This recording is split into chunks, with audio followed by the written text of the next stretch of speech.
कि पत्ते तो झड़ते हैं उठाता है कोई कोई, वादे तो सभी करते हैं निभाता है कोई कोई।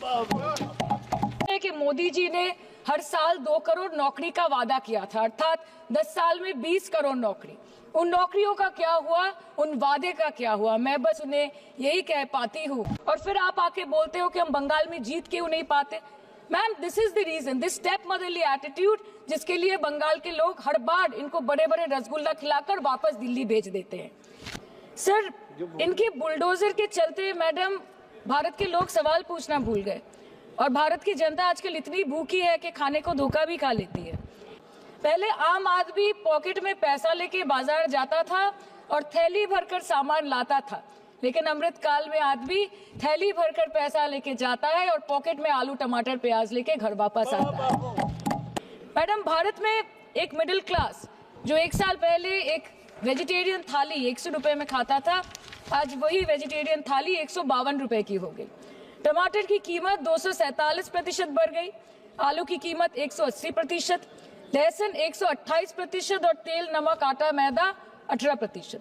सर, माननीय वित्त मंत्री ने पहले कहा था कि बहुत हो गई महंगाई की मार, अब की बार मोदी सरकार, और आज उनके विचार में inflation is an international problem, महंगाई एक अंतरराष्ट्रीय समस्या है। तो विश्व गुरु, विश्व बंधु इस अंतरराष्ट्रीय समस्या का समाधान क्यों नहीं कर पा रहे हैं? बेटी बचाओ बेटी पढ़ाओ तो 10 साल पहले मोदी जी ने लॉन्च किया था, लेकिन उसके 80% पैसे सिर्फ पब्लिसिटी और मार्केटिंग और एडवर्टाइजमेंट में खर्च कर दिए। आपके उत्तर प्रदेश, मध्य प्रदेश, राजस्थान में ना आप बेटी को पढ़ा पा रहे और ना आप बेटी को बचा पा रहे। बंगाल आए और देखिए कि ममता बनर्जी ने विधानसभा में अपराजिता एक्ट में बिल पास किया है, कन्याश्री किया है, पर आज आपके उधार की वजह से हर हिंदुस्तानी पर 1.25 लाख का बोझ चढ़ गया और आप उनकी मजबूरी को अपनी ताकत समझते हैं।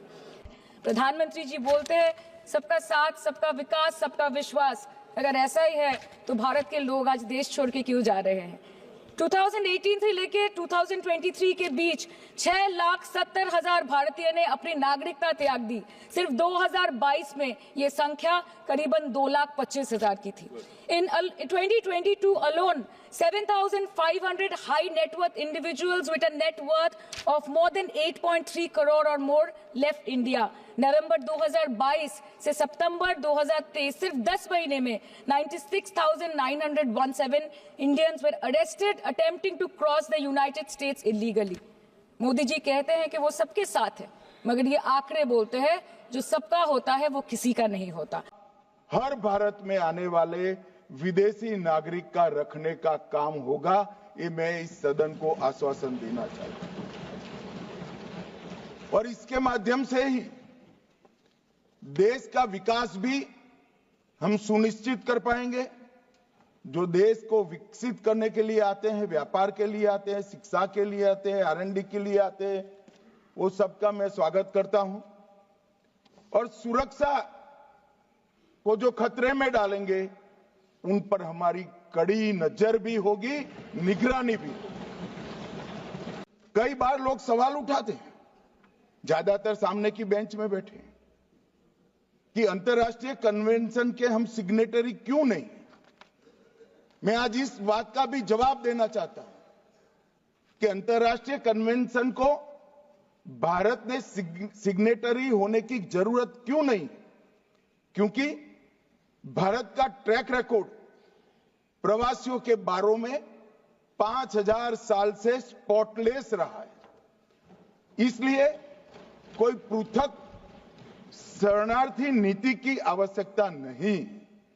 जो लोग कहते हैं कि रोकना चाहते हैं, हम रोकना इसी को चाहते हैं जिनके उद्देश्य ठीक नहीं है। ये कहते हैं कौन तय करेगा, तो जो सरकार होगी ये तय करेगा। हमारी सरकार है तो हम तय करेंगे। कौन तय करेगा का क्या मतलब? भारत सरकार तय करेगी। कौन कर सकता है? कोई विदेश की सरकार करेगी? क्या विचार है? कौन तय करेगा? भारत सरकार तय करेगी, क्योंकि हम भारत सरकार में है तो हम तय करेंगे।